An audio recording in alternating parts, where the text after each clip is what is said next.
My name is Brandon Abear. As you can tell from the title screen, I'm a data engineer at GoDaddy. I've been in the data space for over 10 years now, since 2013, and have been primarily in data engineering, but have also dabbled in data analysis and data science over the years. And at GoDaddy, primarily supporting our e-commerce, risk, and identity teams, as well as contributing to different data platform initiatives, as well as internal tooling and libraries that support other developers. And I'm going to give a little bit of talk about how we use Airflow at GoDaddy. So, agenda for today, quick overview about GoDaddy, some of our current vision, which is kind of like in flight as far as orchestration and AI, and then moving into our current state and Airflow usage to give an idea of the scale, maybe some of the complexities and challenges, how we've sort of built out Airflow observability and monitoring, and then lessons learned and best practices, although I hesitate to call them best practices, maybe better practices, and then wrapping up with Airflow 3 adoption and what our roadmap looks like and the features that we're likely to adopt as part of that. So, quick spiel about GoDaddy. And actually, before I go on to that, the legal disclaimer that all the views are my own and don't reflect the official policy of GoDaddy. So, who's GoDaddy? At GoDaddy, we partner with our customers to, at every point on the entrepreneur's wheel. You might know GoDaddy primarily as like a domain registrar, but over the years, GoDaddy's built out a suite of products that basically enable small businesses to get up and running quickly. And at the center, you'll see GoDaddy Arrow, which is a Gen AI product that basically expedites that pretty significantly. GoDaddy has 20 million customers, 81 million domains that are under GoDaddy's ownership, and then over 1.2 billion signals daily from those customers. Okay, so getting into more of the meat of the talk. I'm going through some of these slides quickly because I do want to pause on some pieces that may not be as technical, but I do want to kind of share the context at GoDaddy and some of the decisions that we made, so that it gives you maybe some idea of how we came to some of those decisions, as well as the context behind them. Over the last, I'd say 5 years, there's been a shift towards basically economy of scale with consolidating a data platform that everything is built on top of, so we can leverage that expertise. And at its core, obviously we are an AWS shop, and you can see that the data platform is built on top of that. And so that's a piece I'm going to dive into today. So the journey. Like many companies, it's constantly evolving. And within the data engineering space, there's probably too many tools. But as part of that, and this is really just focused on orchestration and ETL. And I'm going to call out the last three, because I think those are perhaps the most interesting. We've been using Airflow for a while. So initially it was on-prem with 1.10. something, and it was self-managed. We have a few larger clusters. And then we had a migration into the cloud. And so at that point, for us, a decision was, do we keep managing all this ourselves, or do we go a different way? So we chose a managed service primarily because, for us, the time spent having people operationalize and run those platforms was perhaps better served elsewhere. So we chose MWAA in order to deploy our Airflow into the cloud.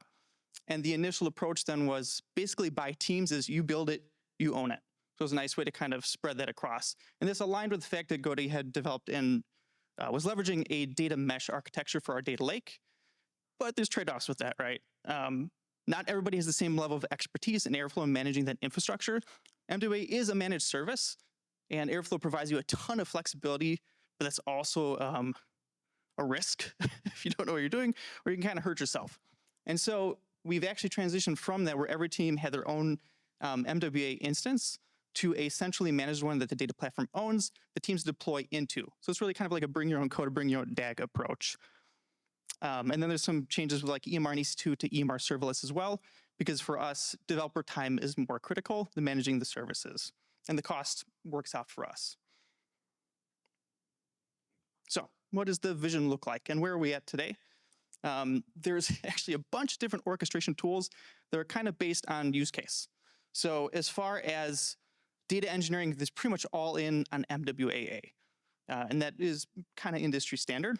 And we had been on Uzi before a little bit, but it's all Airflow now. There's use cases for durable execution frameworks, which are more on the application side. So you can think of things like Cadence or Temporal or something, AWS step functions, that sort of stuff. And then on the business side, there's still actually a lot of use cases where people are running stuff just on cron schedules. As we're going towards a single data platform and trying to pull in all this stuff so we can leverage the expertise in the company, there's a lot of pieces here. I'll call out the ones that are in blue and pink. For orchestration, obviously we have Airflow.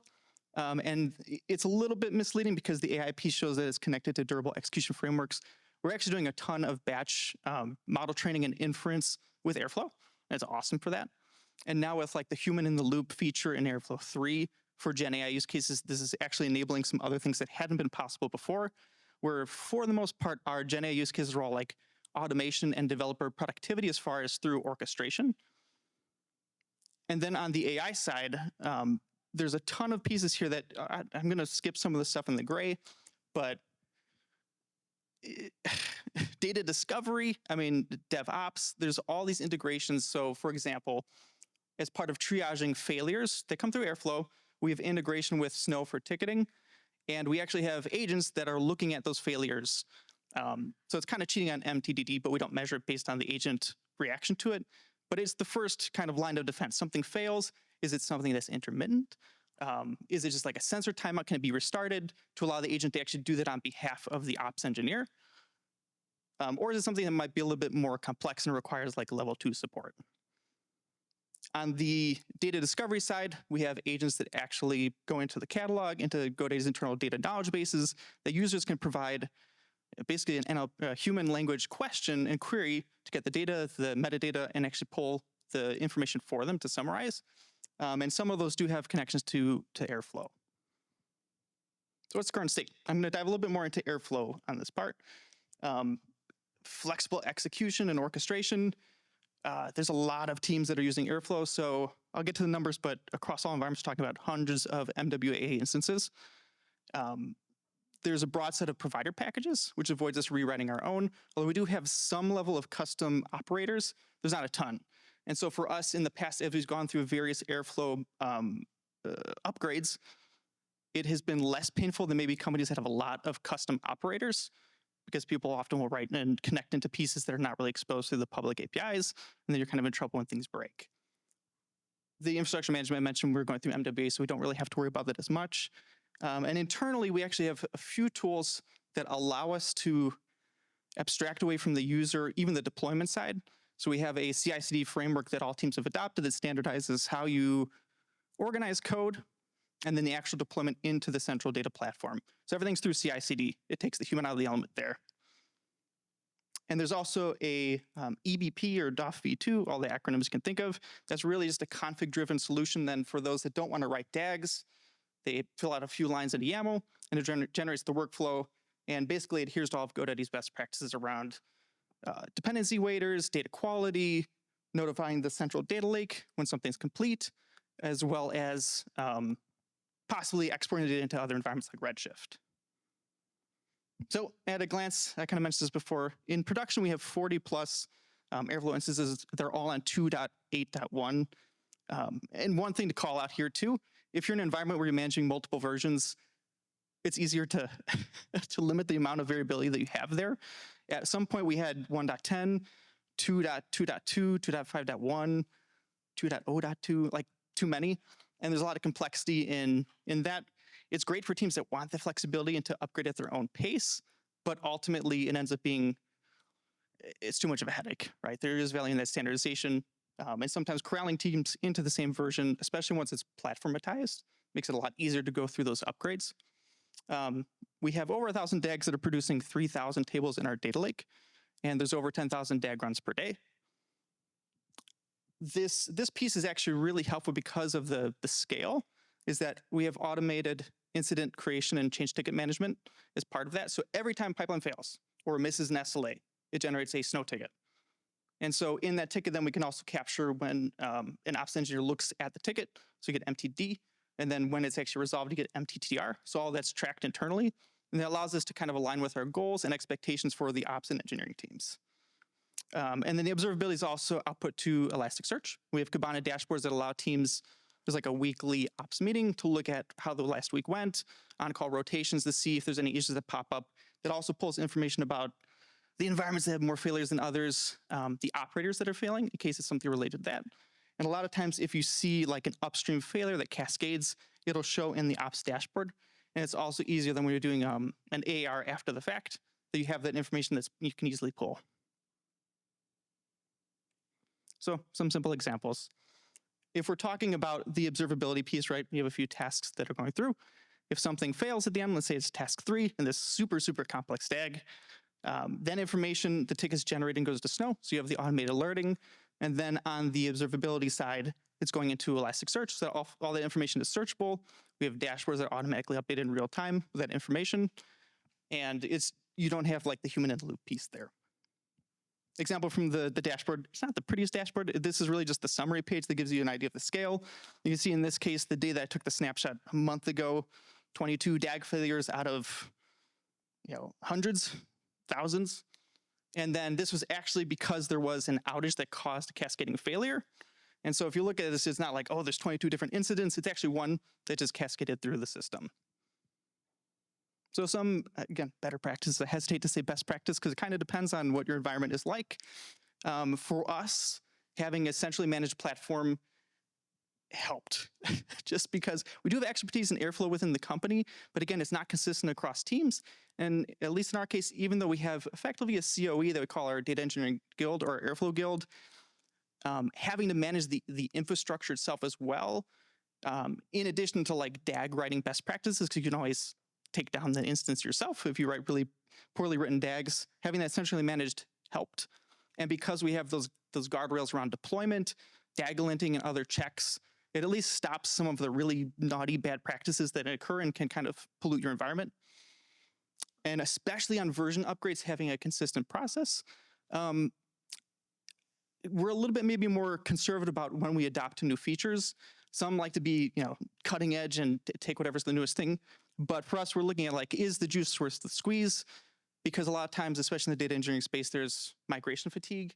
And so we'll look and actually evaluate a few versions and then pick the one that we think actually makes sense for the enterprise. And like I mentioned before, too, minimizing the variation in your versions also makes upgrades easier. With MWAA, we have actually used both, or we've done both blue-green deployments as well as in-place upgrades. And so, again, this is like a trade-off sort of thing. The in-place upgrade is really, really convenient, but maybe you can't afford the downtime or the risk of that doesn't make sense for your enterprise. And so that kind of, big bang approach to upgrades is a little bit scary. But for blue-green, there is a trade-off then where you have multiple instances running concurrently. There's a cost to that, as well as maybe the operational complexity of having more Airflow environments for an operations engineer to go in and like debug something. We have also leveraged MWAA for the automatic worker scaling for cost efficiency. We also have used local runners to test things, and this is like into DAG linting is part of the CI/CD practice. So we don't do as much maybe DAG unit testing, but this will check things for like syntax error, is the DAG parsing, or even like deprecation warnings so that teams are aware of that. And then the last thing is for MWAA, we have package dependencies on AWS S3. I'm going to call out on that, and most in this room already know this, pin your versions. I mean, that's Python, but so many things can go wrong if you don't, and suddenly you have a broken environment and a call at 2 a.m. that you don't want to answer. The upgrade process in a little bit more detail. I'm not going to drain the slide too much, but effectively we go through, evaluate for GoDaddy which features we think are useful. Once we say, yes, we think in practice this is useful, and we usually do a POC, we do a canary rollout approach. So some early teams who get to be the guinea pigs test out. It's usually my team. We'll find some of those sharp edges, document those, and share those with other engineers as we roll out to other teams. And even though we have the data platform, because each team is isolated in a separate instance, they can upgrade as they have time within a certain deadline. And actually another thing to set is set a deadline. Otherwise, people won't upgrade. And so having that piece too, then you can have teams go at different times. So what are our plans for Airflow 3? We're currently in the evaluation stage, and right now we're looking at, do we want to go to 2.11 as a stepping stone so that it's a little bit perhaps easier to go to 3, or just take the plunge and go to 3. Major upgrades, we're probably going to do a blue-green deployment primarily because it's a major version upgrade, but we're also a little bit cautious.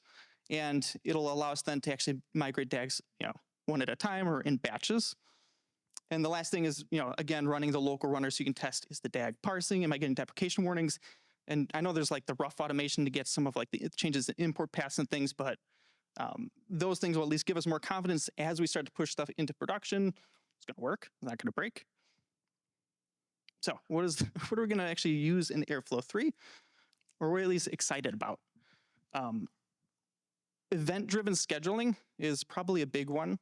I'll dive into this maybe in more detail than the other ones because GoDaddy has a solution for this for many years at this point.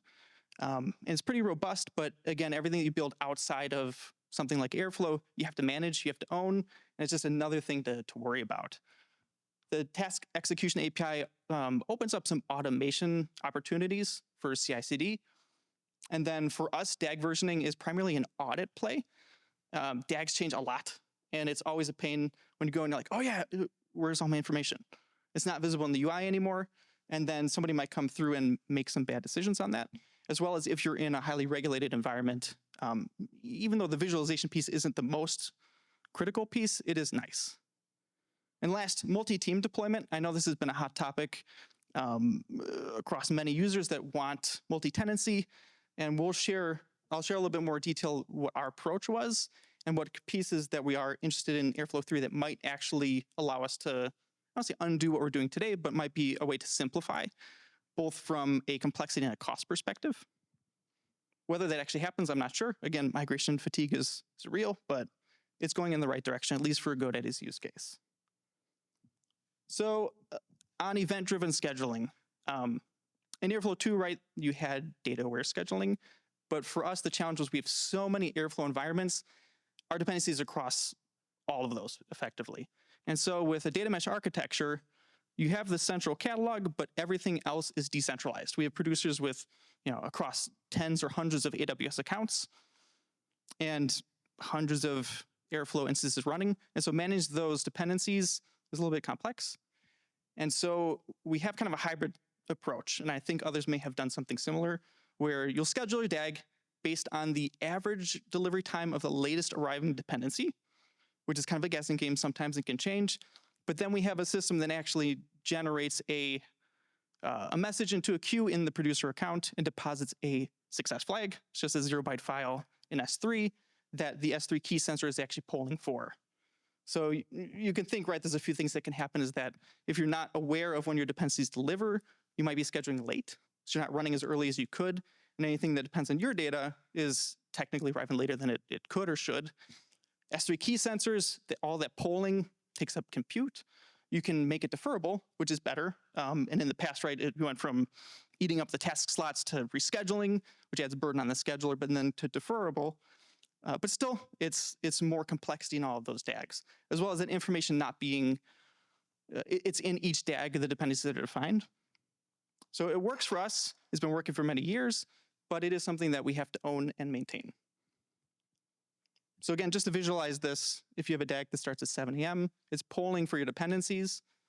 Once the last one arrives and it's notified, the job kicks off. EMR, Trino, Athena, whatever it is, your compute, and then the rest of the DAG proceeds. So from an operational perspective too, if you have a delay upstream that maybe it's hours late and those key sensors time out, somebody may have to go in and restart. Obviously with agentic AI, you can have a bot do that for you. But prior to that, people are going in and restarting those DAGs, and it's unnecessary busy work. So with event-driven scheduling, we're looking to basically, hopefully, rip out the infrastructure that we've built to do what Airflow kind of does natively now. It's a simpler developer experience because it's within Airflow. There's a cognitive overhead to thinking about all the stuff that's going on outside that you may not have visibility into. So when things do break, sometimes you don't know, is it my DAG? Is it the Lambda or the queue in my account? Is it the central platform, like the product that does this?